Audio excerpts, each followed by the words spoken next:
అందరికీ వందనాలండి, అందరికీ వందనాలు. దేవుని వాక్యాన్ని విందాం. అందరూ బాగున్నారా? చక్కగా మరి ప్రార్థన చేస్తున్నారా? అందరూ ప్రార్థన చేస్తున్నారండి. చక్కగా ప్రార్థన చేయండి. మీ దినాలన్నిటిలో కూడా క్షేమాన్ని మీరు చూడాలంటే తప్పకుండా ప్రతిదినం మనం ఏం చేసుకోవాలి? ప్రార్థన, కుటుంబ ప్రార్థన చేయండి. చక్కగా మా కోసం కూడా మీరు ప్రార్థన చేస్తున్నందుకు మరొకసారి మీ అందరికీ వందనాలు. యోనా రాసినటువంటి మరి గ్రంథం, అందరూ కూడా బైబిల్ తెరుద్దాం. యోనా రాసినటువంటి గ్రంథం 1వ అధ్యాయం 15వ వచనం.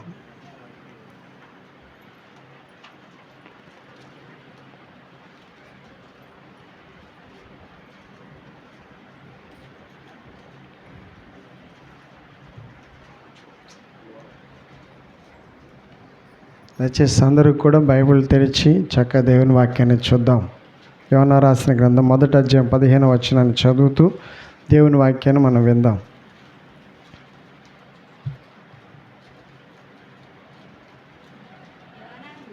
యోనాను ఎత్తి సముద్రంలో పడవేసిరి. పడవేయగాని సముద్రము పొంగకుండా ఆగాను. చూసారా? ఈ మాట చదువుకున్నటువంటి మాట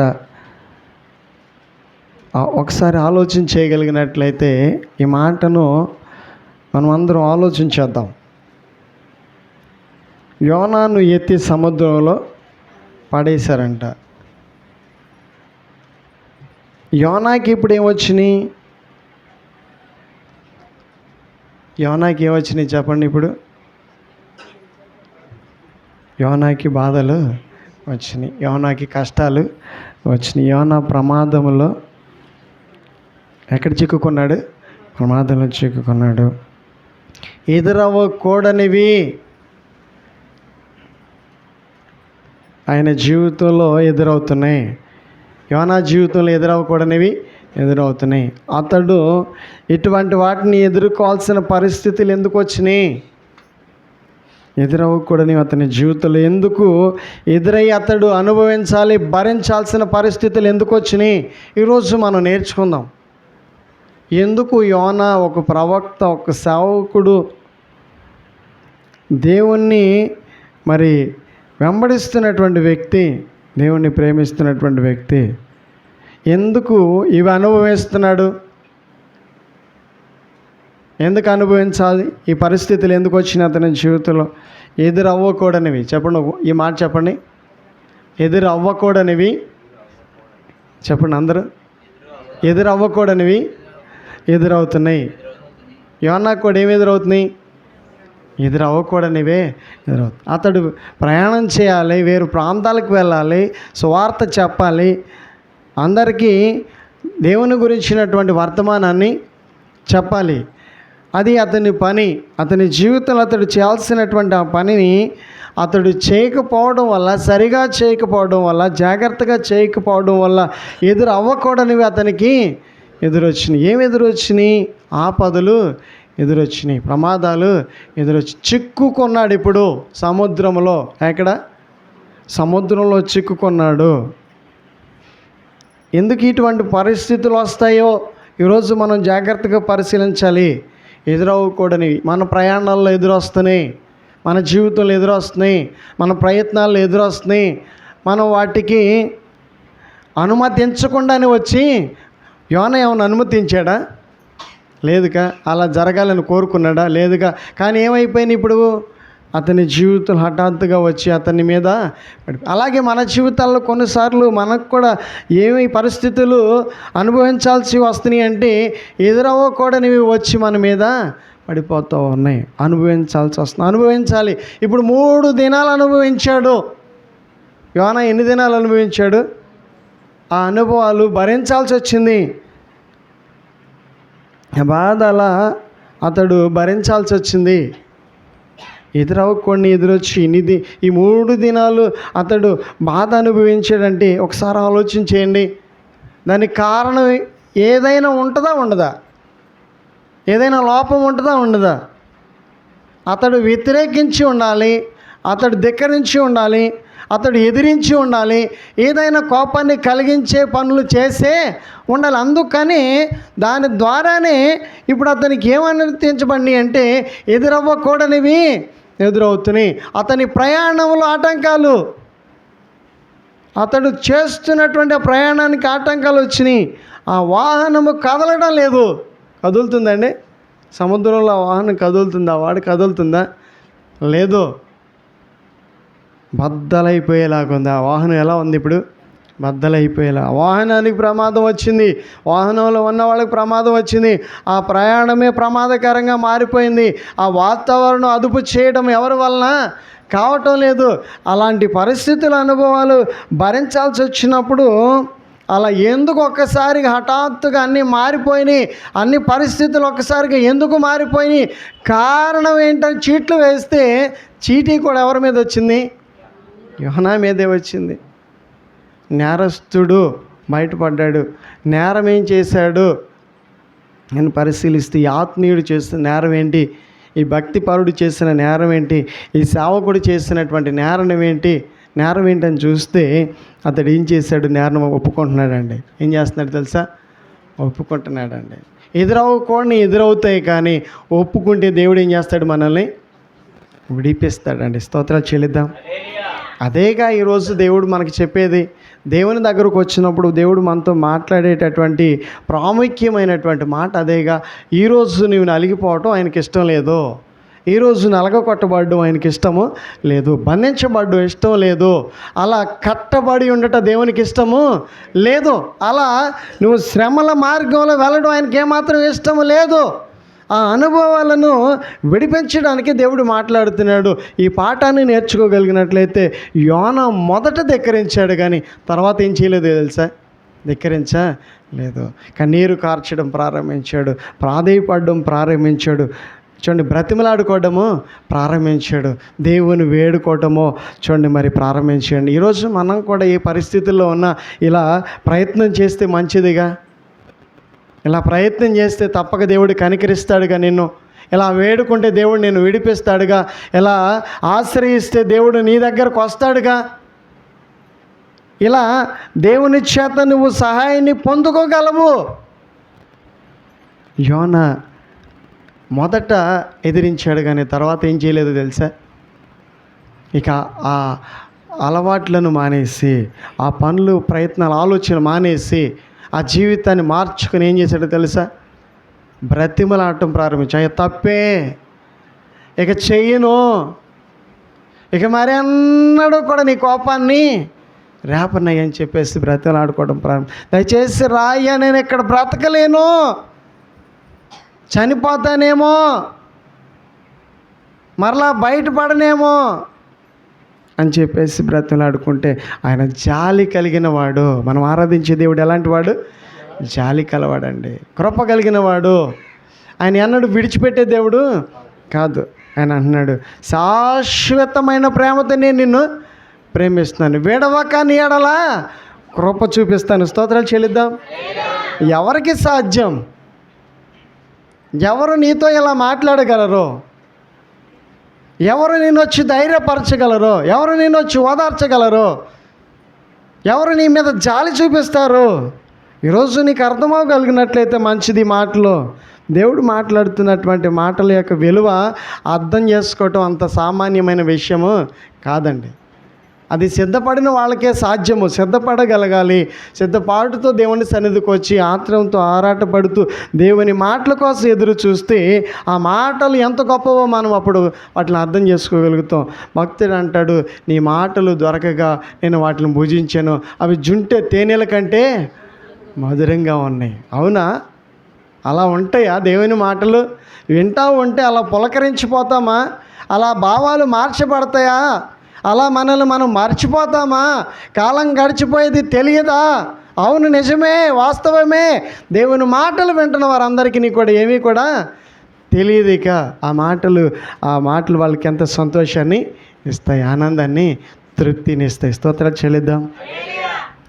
ఇంకొక ఆయన అంటాడు, అనుభవాలండి కురువు మెదడు దొరికినట్లుగా ఉన్నాయంట. ఎలాగంట? దేవుని మాటలు అంత రుచికరమైనవి. వినడానికి మనం అందరం కూడా ఇష్టపడగలిగినట్లయితే, వినగలిగే వాళ్ళకి, ఇష్టంగా వినగలిగే వాళ్ళకి ఆ మాటలు అలా ఎలా ఉంటాయంట, కొవ్వు మెదడులాగా, జుంటే తేనెల్లాగా మధురంగా మన ఆత్మకి ఎలా ఉంటాయి, సంతోషాన్ని ఇస్తాయి. మన శరీరానికి, ఆత్మకి, ప్రాణానికి కావాల్సినటువంటి శక్తి, బలాన్ని దేవుని మాటల్లో మరి ఉందండి.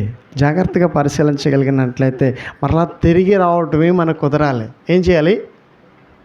ఎదురు అవ్వకూడని అవుతున్నాయి కదా, ఈ మాటలు అర్థమవుతున్నాయి. ఎదురు అవ్వకూడని ఏమవుతున్నాయి మన జీవితంలో? ఎదురవుతున్నాయి. అది నష్టం అవుతుంది, ఇది నష్టం అవుతుంది, ఇది కోల్పోతున్నాం, అది కోల్పోతున్నాం. ఇలా మన జీవితంలో కాలం గడిచిపోతుంది, కానీ పరిస్థితులు మార్పు రావట్లా. చేతులారా చేసుకున్నట్లుగా భావించుకుంటున్నాం. ఇలా చేయకూడదు అనుకుంటూనే జరిగిపోతుంది కాలము. అలాగే అనుభవించాల్సి వస్తుంది, అలాగే భరించాల్సి వస్తుంది. అదే దుఃఖము, అదే కన్నీరు, అదే వేదన, అదే సంతోషం లేనటువంటి పరిస్థితులు కనబడుతున్నాయి. అందుకని వాటిని అన్నిటిని కూడా ఈరోజు మనం అందరం కూడా విడిపించబడాలి. ఆ జీవితం మార్చబడాలి. మరలా క్షేమాన్ని మనం చూడాలంటే యోనా తర్వాత ఏం చేశాడో మనం చదివితే, కేకలు వేసాడంట. 2వ అధ్యాయంలో చదివితే ఏం చేశాడంట? ఎవరి కోసం కేకలు వేసాడు? సృష్టికర్తనైనటువంటి దేవుడిని ఏం చేస్తున్నాడు? కేకలు వేసి ఆహ్వానిస్తున్నాడు, పిలుస్తున్నాడు. ఆయనకి వినబడతాయా నువ్వు కేకేస్తే? ఆయన వింటాడా నువ్వు కేకేస్తే? అంటే అది 100% నిజంగా. యోనా ఎక్కడున్నాడు? భూమి మీద, సముద్రంలోనే ఒక చేప గర్భంలో. అక్కడి నుంచి కేకేస్తే దేవునికి ఏమైంది? కేక వినబడింది. మందిరంలో కేకేస్తే వినపడదా? నువ్వు బాధ వచ్చినప్పుడు కేకేస్తే వినపడదా? నువ్వు ఆపదలు కేకేస్తే వినపడదా? ఏం చేయాలి మనం ఈరోజు దేవుని సన్నిధిలో? ఆశ్రయించాలండి. యోనా ఏం చేస్తున్నాడు ఇప్పుడు? ఆశ్రయిస్తున్నాడు. ఎదురవ్వకూడదు ఎదురైంది. అయ్యా ఇలా అనుకోలేదు, ఇలా జరుగుద్ది అనుకోలేదు, నేను ఊహించలేదు, ఇలా నేను ఒక్కసారిగా బంధించబడిపోతాను అనుకోలేదు, కానీ వచ్చి పడిపోయినాయి, శ్రమలు వచ్చేసినాయి. ఇక నాకు విడిపించే వాళ్ళు ఎవరు కూడా లేరు. ఆశ్రయిద్దామంటే ఎవరినూ కూడా ఇక్కడ కనిపించడము.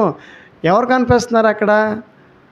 ఆయన ఒక మాట చెప్తాడు తెలుసా? ఏం కనిపిస్తుందంట? నాచు. ఏం కనపడుతుందంట? చేప ఏం తింటుంది ఆహారం? నాసు చుట్టుకొని పోయి వాసన కంపులో భరించలేక చేపను కోస్తేనే నీ శోసన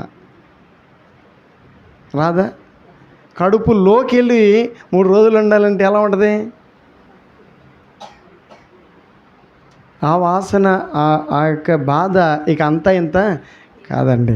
కనుక ఆ బాధ అనుభవించాడు. అనుభవించాల్సి వచ్చింది, అనుభవించాల్సి వస్తుందని చెప్పలా దేవుడు. చెప్పాడా? నేనేమే పట్టణం గురించి చెప్పాడు, కానీ నువ్వు వెళ్ళి చేప గర్భంలో పడతావని చెప్పలా. నువ్వు 3 రోజులు దాని గర్భంలో ఉండాల్సి వస్తుంది, ఆ వాసన భరించాల్సి వస్తుంది అని చెప్పలా. ఆ భయంకరమైన బాధలు నీకు వస్తాయని చెప్పలా. కానీ ఎందుకు ఎదురవ్వకూడదు? ఎందుకు ఎదురవుతున్నాయి? ఎదురవ్వకూడదుగా ఇవి.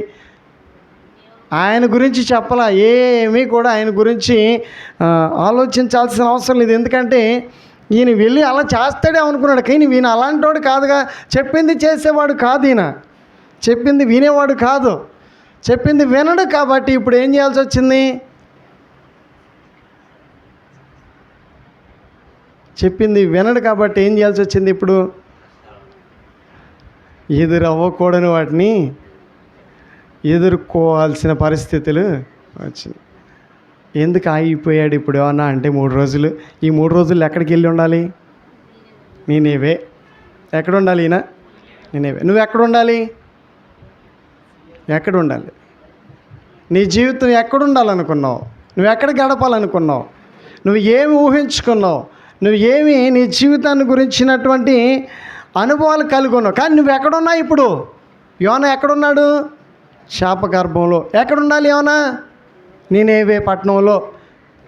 తేడా ఏంటి? ఎక్కడ? ఎంత దూరం ఉంది? మనం ఎక్కడ ఉండాలనుకుంటున్నాం? ఉద్యోగం చేయాలి, వ్యాపారం చేయాలి, పంటలు పండించాలి, కష్టపడాలి, ఎన్నో రకాలైనటువంటి సాధించాల్సినవి మన ముందు ఉన్నాయి.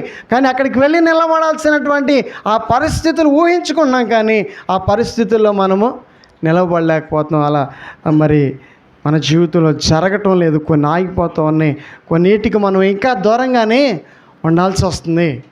కొన్ని అనుకుంటున్నాం కానీ మన జీవితంలో అలాగే జరిగిపోతున్నాయి, కానీ వాటిని మనం చేరుకోలేకపోతున్నాం, అనుభవించలేకపోతున్నాం. నిజమా కదా? మనం ఎంతో ఊహించుకుంటున్నాం భవిష్యత్తుని గురించి. నేనేవో పట్టణం వెళ్తాడు వెళ్ళిపోతాడు, నా మాట వింటాడు అనుకున్నాడు, కానీ దేవుని మాటని ఇలా ఎదిరిస్తాడని, దేవుని మాటను ఎదిరించడం అంత మంచిది కాదు. వాక్యానికి విరుద్ధంగా జీవించడం ఎవరికి మంచిది కాదు. వాక్యం ఎప్పుడైతే వినిపించబడద్దో అది అందరిని ఉద్దేశించే ఉంటుంది, అది అందరికీ సంబంధించే ఉంటుంది. మనందరితో దేవుడు మాట్లాడుతున్నటువంటి సమయంలో మనకందరికీ చెప్పాల్సినటువంటి విషయాలు చెప్తాడు. అది మనందరికీ కావాల్సిన సందేశమే. ఆ విశేషాన్ని మనం అందరం కూడా అర్థం చేసుకోకపోతే పొరపాటు, కానీ అర్థం చేసుకోగలిగినట్లయితే అది ఆశీర్వాదం. అర్థం చేసుకోలేదు కాబట్టి యోనాకి ఇప్పుడు ఏమైంది? పెద్ద ప్రమాదము వచ్చి పడింది. ఉదయం ఏం మాట్లాడాలి ప్రభువా, ఈరోజు మాకేంటి ప్రభువా ఆహారం వర్తమానం అంటే, ఎదురవ్వకూడనివి ఎదురవుతున్నాయి. జనులు ఏమనుభవిస్తున్నారు? ఎదురవ్వకూడని వాటిని ఎదుర్కొంటూ అనుభవిస్తున్నారు. శ్రమలు ఏమనుభవిస్తున్నారు? ఆశీర్వాదాన్ని చూడాల్సినటువంటి మన జీవితంలో, సంతోషాన్ని అనుభవించాల్సినటువంటి మన జీవితంలో, ఉల్లాసంగా ఉండాల్సినటువంటి మన జీవితంలో, దినదినం అభివృద్ధి చెందాల్సినటువంటి మన జీవితంలో, దేవుని ఆశీర్వాదాన్ని చూడాల్సిన మన జీవితంలో ఏమొచ్చి పడుతున్నాయో తెలుసా? ఏమొచ్చి పడుతున్నాయో మనము చూడండి. మరి ఏమి అనుభవిస్తున్నావో తెలుసా? దేవుడేమో క్షేమంగా వెళ్ళని చెప్తే యోనా ఏమో ఏం తెచ్చుకున్నాడు? శ్రమలు కొని తెచ్చుకున్నాడు. దేవుడు మనకి వాక్యాన్ని, వాగ్దానాన్ని అందించిన తర్వాత ఆయన ఉద్దేశం ఏంటంటే, మీరు క్షేమంగా ఉండాలి, మీ కుటుంబాలు క్షేమంగా ఉండాలి, మీరు ఆశీర్వదింపబడిన వాళ్ళుగా ఉండాలి, మీరు తలగా ఉండాలి, ఒకరికి ఇచ్చే వాళ్ళుగా ఉండాలి అని దేవుని యొక్క ఉద్దేశం, దేవుని యొక్క చిత్తం అది. దేవుడు ఒక గౌరవంగా వెళ్ళు, ఒక సేవకు నేను పంపించానని చెప్పు, నేను గౌరవిస్తారు, వెళ్ళు నా మాట చెప్పంటే ఈయన ఆ మాటను ఏం చేయలేకపోయాడు. ఆ మాటను ఈయన ఏం చేయలేకపోయాడంటే నమ్మాడా? ఈరోజు మనం కూడా దేవుని మాటలు వింటూ ఉన్నప్పుడు మనకు కూడా అనుమానం వస్తుందా రాదా? అనుమానపు ఆలోచనలు రాకపోవడానికి మనం ఏమైనా సామాన్యులమా ఏంటి? వెంటానే ఎన్నో రకాలైనటువంటి ఆలోచనలోనికి వెళ్ళిపోతాం, ఎన్నో రకాలైనటువంటి ఆలోచనలు చేస్తూనే ఉంటాం. ఇంకా దేవుడు ఎంతగా మాట్లాడుతూ ప్రేమించినప్పటికీ కూడా నేను నిన్ను శాశ్వతంగా ప్రేమిస్తున్నానని చెప్పినటువంటి దేవుని మాటను మనం నమ్మగలిగినట్లయితే ఆయన తర్వాత జరిగేది కూడా చెప్తున్నాడు. నేను నిన్ను విడవను, ఎడబాయను, కృప చూపిస్తాను. స్తోత్రాలు చెల్లిద్దాం. ఈ మాట చాలా మరి అందరికీ నీకు కూడా అవసరమైనటువంటి మాటే. ఈ మాటను మనం అందరం కూడా సింపుల్గా ఈజీగా తీసుకోవద్దండి. ఆ రోజు యోనా కూడా మరలా దేవుడు గొప్పవాడు, దేవుడు కనికరం కలిగిన వాడు. ఒకవేళ నేను చేసిన పొరపాటును ఒప్పుకుంటే ఏం చేస్తాడు? ఇప్పుడైనా నన్ను విడిపిస్తాడు. ఈ మరణాపాయకరమైన పరిస్థితుల్లోంచి విడిపించేది ఆయన తప్ప ఎవరు లేరు అని చెప్పేసి మరలా తిరిగాడు. ఎవరి తట్టు తిరిగాడు? దేవుని తట్టు తిరిగాడు. ఎక్కడ ప్రార్థన చేశాడు? ఇప్పుడు చేప కడుపులో. ఎక్కడ ప్రార్థన చేయాలి ఇప్పుడు? ఈయన ఉన్న చోటే చేయాలి. ఏం చేస్తాం? బెడ్ మీదే చేయొచ్చు, ఆ గదిలోనే చేయొచ్చు, ఆ ఇంట్లోనే చేయొచ్చు. ఆ పరిస్థితులు, ఆ దుఃఖంలోనే ప్రార్థన చేస్తే దేవుడు వింటాడు. దేవుడు వినే దేవుడు, ప్రార్థన ఆలకిస్తాడు. ఆయన ఏం ఆలకిస్తాడు? ప్రార్థన. కనుక మనం అందరం కూడా ఇక ఈ అనుభవాలు ఏదైనా మనకు ఎదురైనట్లయితే, ఎటువంటి వాటిని మనం ఎదుర్కొంటూ ఉన్నట్లయితే, ఎటువంటి వాటిని ఎదురు అవ్వకూడనివి చెప్పండి. అది మీకే తెలుసు. మీరు ఎంతవరకు జాగ్రత్త పడినా ఇవి వస్తూనే ఉంటాయి. ఏం వస్తుంటాయి? ఎదురవ్వకూడనివి మన జీవితంలోనికి వస్తూ ఉంటాయి. అడుగు పెట్టేస్తే యోనా కూడా అనుకోలేదు మొత్తానికి ఇలా జరుగుద్ది, ఇలా ప్రమాదం, ఇక్కడికి ఎవరు వస్తారులే, ఇక్కడికి ఎవరు తెలుసులే, నేనే లేదు, ఎవరికి కూడా. నువ్వు చేసే అన్నీ మనుషులకు తెలియకుండా చేయొచ్చేమో, కానీ మనుషుల ముందు కనబడకపోవచ్చేమో, కానీ నువ్వు దాయొచ్చేమో, కానీ దేవుని కంటికి చాటైనా మదిగైనా ఇశ్రాయేలుని కాపాడే దేవుడు కొనకడు నిద్రపడు. ఒప్పొంగిపోకు, సంబరపడిపోకు, మురిసిపోకు. దేవుని సన్నిధిలో విను. ఎంత బలమున్నా నువ్వు తప్పించుకుంటావా? నీ బలం సరిపోద్దా? నీ తెలివితేటలు ఉపయోగపడతాయి అనుకుంటున్నావు కదా. ఆ మాట కూడా ఒకసారి చదువుకుందాం మనం అందరం కూడా. ఆమోస్ రాసిన గ్రంథం 2వ అధ్యాయము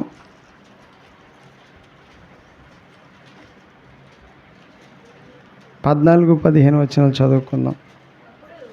అప్పుడు అతివేగి అగువాడు తప్పించుకొన జాలకపోవును, పరాక్రమశాలి తన బలమును బట్టి ధైర్యం తెచ్చుకొన జాలకపోవును, బలాఢ్యుడు తన ప్రాణమును రక్షించజాలకుండును, విలుకాడు నిలవజాలకపోవును, వడిగా పరిగెత్తువాడు తప్పించుకొనలేకపోవును, గుర్రం ఎక్కినవాడు తన ప్రాణమును రక్షించుకొనకపోవును.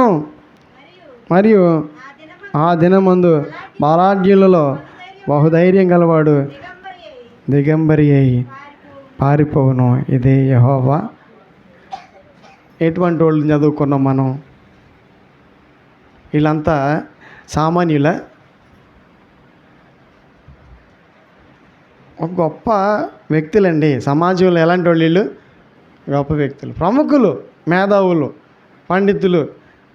ఎంత సామర్థ్యం ఉన్నవాళ్ళు అయినా సరే దేవుడు చెప్తున్నాడు తప్పించుకొన లేరు. ఎన్నిసార్లు చదివాం మనం?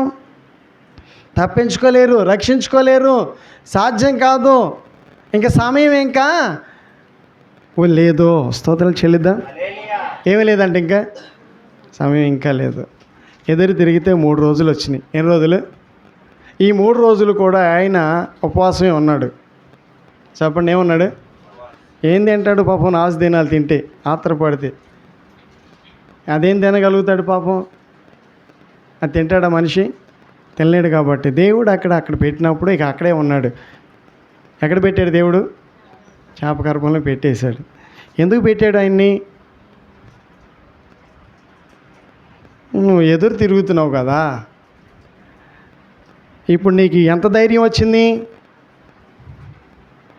ఎంత సంబరపడిపోతున్నావు? ఎంత మురుసుకుంటున్నావు? తెగించి చేస్తున్నటువంటి పనులు ఎవరో చూడట్లేదు అనుకుంటున్నావు. బలం ఉంది, తెలివి ఉంది, తప్పించుకుంటున్నాను అనుకుంటున్నావు. యోనాలాగే వెళ్ళిపోయి ఎక్కడ పడ్డాడు ఇప్పుడు? అదే దేవుడు చెప్తున్నాడు, తప్పించుకోలేవు. గుర్రాలు తప్పించవు, ఆయుధాలు తప్పించవు, బలం తప్పించదు, గర్వం తప్పించదు, తెలివితేటలు తప్పించవు. ఇదే యెహోవా వాక్కు. ఇదే వినాలి. ఇది అందరం కూడా వినాలి. ఇది అందరం కూడా నేర్చుకోవాలి. ఇది అందరం కూడా గుర్తు చేసుకోండి. ఎక్కడ ఎప్పుడు ఏ విషయాల్లో కూడా తొందరపడి పొరపాట్లు మాట్లాడడం, పొరపాటు చేయం. అటువంటి ఆ యొక్క ఆ స్వభావమే మనలో ఉండదు. ఒకసారి ఎవరిలో ఈపు మీద సరిసినట్టు ఉంటుంది. ఈ మాటలన్నింటిలో కూడా చదివితే గుర్తు చేసుకుంటే, ఈ మాటలన్నీ గుర్తు చేసుకుని జీవితంలో మనం కనుక ఈ మాటలు పట్టుకుని నడిస్తే, ఏదైనా పొరపాటు చేయాల్సి వచ్చినప్పుడు, పాపం చేయాల్సి వచ్చినప్పుడు ఎలా ఉంటుందో తెలుసా? ఎవరో వెనకమాలుండి మనల్ని సరిసినట్టుగా ఉండదు. ఈపు మీద సరిస్తే ఏం చేస్తాం? ఊరుకుంటామా? తిరిగి కేకేసి ఎందుకు కొట్టామని అడుగుతాం. అలాగా మనల్ని దేవుడు ఏం చేస్తూ ఉంటాడు? విడిపిస్తూ ఉంటాడు. కనుక చక్కగా మనం అందరం కూడా తప్పించుకోవడానికి ఇంకా సమయం ఉంది. యోనాకు కూడా దేవుడు ఏమి ఇచ్చాడు? అవకాశం ఇచ్చాడు. నీకు నాకు వాక్యాన్ని వెంటనే అందరికీ నీ కూడా ఎదురవ్వకుండా ఎదురవి అవి అనుభవిస్తూ ఉంటే కనుక, అలాంటి అనుభవాలు వెళ్తూ ఉంటే, దయచేసి ఈరోజు దేవుడు మనతో చెప్తున్నది ఇదే: విడిచిపెట్టేయి,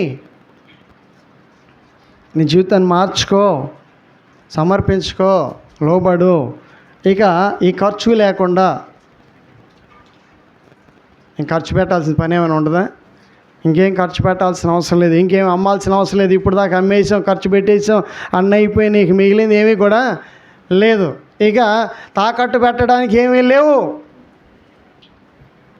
పరిస్థితులు ఇలా ఉన్నప్పుడైనా సరే మనం అందరం కళ్ళు తెరిచి దేవుని దగ్గరకు వచ్చి, ప్రభువా ఇంకేమీ లేవు అమ్మా, నీ దగ్గర ఏమన్నా తెచ్చుకో అని ఆ వెధవరాలతో అంటూ ఉంటే ఆవిడ అంటుంది, ఇంకేమీ ఏమున్నాయ్యా, ఆ 2 పిల్లలు తప్ప నా ఇంట్లో ఏమీ లేవయ్యా అని చెప్పుకోవటం తప్పే ఉంది. ఈరోజు మనం కూడా ప్రభువా ఇక ఆధారం ఏమీ లేదు, దిక్కేమీ లేదని చెప్పుకోగలిగితే ఆయన అన్నాడు, ఇదిగో ఈ మార్గము నేను నీకు చూపిస్తున్నాను అని చెప్పేసి ఆ ఇంటి వారికి పోషించబడ్డాను దేవుడు చూపించలేదా?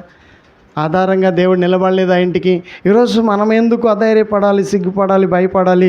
దేవుని సన్నిధికి వచ్చిన తర్వాత మనం అందరం కూడా మరి యోనాను గురించి వింటున్నాం.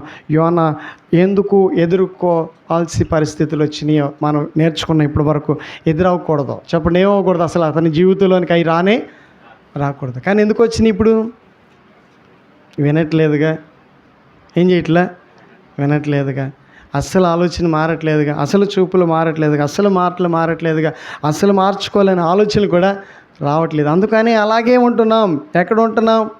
మనం ఎక్కడికి వెళ్ళాలి? అసలు మనం ఎలాంటి పరిస్థితులు, ఎలాంటి స్థితిలో ఉండాలంటే ఇచ్చేవారుగా ఉండాలి. భూమి మీద మీరు అనే జనుల కంటే ఎక్కువగా ఆస్వాదింపబడతారని వాక్యం ఉందా లేదా? అలా ఉండాల్సినటువంటి మన జీవితాల్లో ఎందుకు ఇలా దిగజారిపోయిన అనుభవాలు ఎదురవుతున్నాయంటే, యోనా కూడా వెళ్ళి చక్కగా మరి గర్వంగా దేవుడు పంపించినటువంటి మాటలు చెప్పాల్సి ఉంటే ఇటువంటి పరిస్థితులు వచ్చేవి కాదు. వెళ్ళకపోవడం వల్ల, చేయకపోవడం వల్ల, ఆ మాటలు అశ్రద్ధగా చేయడం వల్ల అతనికి ఏ పరిస్థితులు వచ్చినాయి అంటే, ఇదిగో 3 దినాలు ఉపవాసం ఉండే పరిస్థితులు. ఎన్ని దినాలు? 3 దినాలు ఉపవాసం ఉన్నాడు. ఆ తర్వాత ఏం జరుగుద్దో ఆయనకు కూడా తెలియదు. కానీ ఏం చేస్తున్నాడంటే ఇప్పుడు బ్రతులాడుతున్నాడు. ఎవరిని? దేవుడిని. అయ్యా నన్ను విడిపించు. ఏమంటున్నాడు? నీ నోరు తెరిస్తే, నీ మాట తీరు మార్చుకుంటే, నీ ఆలోచన తీరులు అన్నిటిని సరిచేసుకుంటే, అయ్యా ఇక నేను ఎన్నడూ కూడా ఇవన్నీ చేయను, నా జీవితంలో ఇవి చేయను అని నువ్వు ఎప్పుడైతే దేవుని సన్నిధిలో ప్రాధేయపడతావో దేవుడు అంటున్నాడు, నువ్వు ఇచ్చే వ్యక్తిగా ఉంటావు. స్తోత్రాలు చెల్లిద్దాం. ఉందా ఎవరికైనా ఆశ ఉందండి? ఎలా ఉండాలి మీరు? అన్నం పెట్టాలి, లేని వాళ్ళకి సహాయం చేయాలి. ఇలా ఏదైనా సహాయం చేయాల్సిన పరిస్థితుల్లో మీ కుటుంబము ఉండాలి అంటే, అలా ఆశీర్వదింపబడాలంటే మొట్టమొదటిగా వాగ్దానం చేసినటువంటి దేవుడు నమ్మదగిన దేవుడు కాబట్టి అర్హత మనకి ఇవ్వడానికి ఆయనకి ఏం అభ్యంతరం లేదు. అర్హులుగా మనము ఉండాలి. ఆయన మనకి ఇవ్వడానికి ఏమీ అభ్యంతరం పడట్లేదు. మనకందరికీ కూడా సహాయం చేయడానికి ఆయనకి ఎప్పుడూ కూడా అభ్యంతరం ఏమీ లేదు. కానీ మనం ఏమవ్వాలి? అర్హత కలిగి ఉండాలి. అర్హత అంటే ఏంటి? అర్హత అంటే ఏంటి చెప్పండి? ఏంటి అర్హత? మన జీవితంలో ఇంతవరకు దేవుని వాక్యాన్ని వింటున్నాం, నేర్చుకుంటున్నాం. ఆ విషయాల గురించి దేవుడు మనతో మాట్లాడుతున్నప్పుడు వాటిని బట్టి మనం జీవిస్తే, మార్చుకుని నేర్చుకుంటే అదే మనకిచ్చే అర్హత. ఆ అర్హత మనం కాపాడుకోగలిగినట్లయితే ఆయన అంటున్నాడు, నేను నిన్ను తోగ్గా ఉన్న వాళ్ళని మిమ్మల్ని ఎలా చేస్తానన్నాడు? తలగా చేస్తాను. గొప్ప మాటలండి, అద్భుతమైన మాటలండి. చాలా మనం అందరం కూడా ఆశ్చర్యపోయే మాటలు ఇవి సామాన్యమైన మాటలు ఏవి కూడా కాదు. ఈ మాటలన్నిటిని కూడా చెప్తున్నది మనుషులేమీ కాదండి, దేవుడే మనతో మాట్లాడుతున్నాడు. కనుక మనం అందరం కూడా ఈరోజు ఒక చిన్న మాటను మనం నేర్చుకున్నాం. ఏంటి ఆ మాట అంటే, నేను మరొకసారి ఇన్నిసార్లు ఎందుకు చెప్తున్నానంటే, ఎదురు అవ్వకూడనివి ఎదురవుతున్నాయి. మన జీవితాల్లో ఏమనుభవిస్తున్నాం? ఎదురు అవ్వకూడని వాటిని అనుభవిస్తున్నాం. అవి ఈరోజు దేవుడు మనకి మరొకసారి వివరిస్తూ వాటిని గురించినటువంటి అనుభవాలు నేర్పిస్తూ, ఇదిగో యోనాకి కూడా ఎదురైనటువంటి సమయంలో ఆయన చేసిన పనులు మనకి తెలియజేస్తూ, వివరిస్తూ, ఆయన ఎదురవ్వకూడని ఎందుకు అనుభవించాడంటే ఆయన ఎదిరించాడు. అప్పుడు ఏం చేశాడు? ఎదిరించాడు. ఆ తర్వాత ఏం చేశాడు? వాటిని సరి చేసుకున్నాడు. ఈరోజు సింపుల్గా మనం అందరం కూడా బయటపడాలంటే, విడిపించబడాలంటే, దేవుడు మరలా మన జీవితంలో అడుగుపెట్టి ఆశీర్వదించాలంటే ఈరోజు మనం కూడా ఏం చేయాలి? సరి చేసుకోవాలి. మనల్ని మనం ఏం చేసుకోవాలి? సరి చేసుకోవాలి. దానికి బదులుగా ఈ ఆమోస్ గ్రంథంలో ఆయన అంటున్నట్టుగా బలం ఉంది కదా, గుర్రాలు ఉన్నాయి, ఆయుధాలు ఉన్నాయి, అన్నీ ఉన్నాయి, అందరూ ఉన్నారు నా చుట్టూ, నాకేమీ తక్కువ లేదనుకుంటే ఆయన అంటున్నాడు, ఇది నీ వలన తప్పించుకోలేవు. ఏం చేయలేవు? యోనా తప్పించుకుందాం అనుకునేకి వెళ్ళింది, నేనేమని వదిలేసి ఎక్కడికి వెళ్దాం అనుకున్నాడు? తర్షీషు. తప్పించుకుంటాను అనుకున్నాడు ఆయన. తెలివితేటలయ్యి, మామూలు వాళ్ళం కాదు. మామూలు వాళ్ళమండి మనం. అబ్బా అంత సింపుల్ ఏంటి మనల్ని? మనం అంతా కట్టేసి ఆగుతామా? మనల్ని ఎవరు పట్టుకోలేరని మన ధీమా. అంత ధైర్యం మన మీద, మనకి అంత నమ్మకం అనమాట. మనం అంత గొప్పవాళ్ళు అని ఊహించేసుకుంటూ ఉంటాం. అందుకని బైబిల్లో దేవుని వాక్యం ద్వారా మనతో మాట్లాడుతుంది. ఏమీ నీ వల్ల స్తోత్రం చెల్లిద్దాం. ఇది ఒప్పుకుంటే నువ్వు ధన్యుడవు, నీకు మేలు కలుగుద్ది. ఏం కలుగుద్ది? ఎప్పటికీ నీ కూడా ఇంకా ఇంట్లే అనుకుంటే ఇంక నన్నెవరు మార్చలేరు, బాగు చేయలేరు. కనుక ఈరోజు బాగుపడాలి అని ఉంటే, బాగుపడాలనే కోరిక నీకుంటే, మేము మరి చక్కగా ఉన్నతమైన స్థానంలో ఉండాలి, ఉన్నతమైనటువంటి స్థితిలో ఉండాలనే ఉద్దేశాలు ఉంటే, ఈరోజు యోనా ఒక పని చేశాడు, ఒప్పేసుకుంటున్నాడు. ఏం చేస్తున్నాడు? వీటిలన్నిటి నుంచి విడిపించని ఒప్పేసుకున్నాడు. దేవుడు కూడా ఏం చేశాడు? ఆయన్ని విడిపించాడు. నన్ను కూడా ఏం చేస్తాడు? దేవుడు విడిపిస్తాడు. ప్రార్థన చేసుకుందాం. తలలు వంచినట్లయితే అందరం ప్రార్థన చేసుకుందాం. పరిశుద్ధుడా, మీకు వందనాలు. ఎత్తబడిన వాక్యానుసారంగా మమ్మల్ని అందరినీ ఉద్దేశించి అందించిన శ్రేష్టమైన సందేశాన్ని బట్టి దేవ, ఒప్పుకునే స్థితిలో, ఒప్పుకునే ఆలోచనలు ఎంతమంది చేస్తున్నారో, సరి చేసుకుంటున్నారో, నీ సన్నిధిలో సాగిలపడి సహాయం కోరుకున్న ప్రభువా విడిపించు. ఎదురైన ఈ అనుభవాలను విడిపించని ఎంతమంది వేడుకుంటున్నారు. అట్టి ప్రజల ఆ దుఃఖ ప్రార్థన, వేదన ప్రార్థన ఆలకించి, అంగీకరించి, విడిపించి ప్రజలందరినీ కూడా రక్షించమని, సహాయం చేయమని యేసుక్రీస్తు నామములో ప్రార్థిస్తున్న తండ్రి, ఆమేన్.